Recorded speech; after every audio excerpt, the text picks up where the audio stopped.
Hi hello नमस्कार मंडळी. तर आज आपण बनवणार आहे मस्त अशी चवळीची भाजी.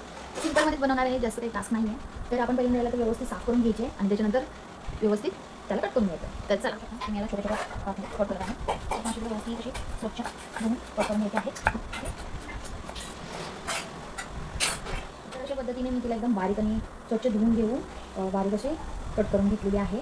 तर आम्ही आपण भाजीसाठी घेतलेलं आहे लसूण आणि एक पूर्ण कांदा. तर त्याला आपण चिरून घ्यायचं आहे.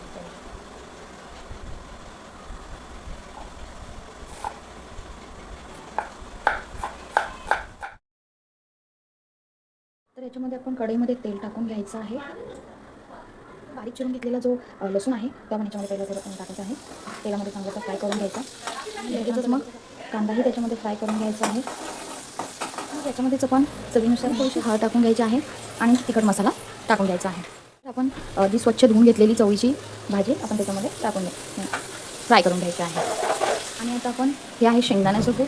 हे अतिशय महत्त्वाचं आहे भाजीमध्ये, तर हे टाकून घ्यायचं आहे आणि व्यवस्थित फ्राय करून घ्यायची आहे भाजी. ही सोप्या पद्धतीमध्ये तयार आहे आपली चवळीची भाजी. थँक्यू फॉर वॉचिंग आणि तुम्ही ही ट्राय करा.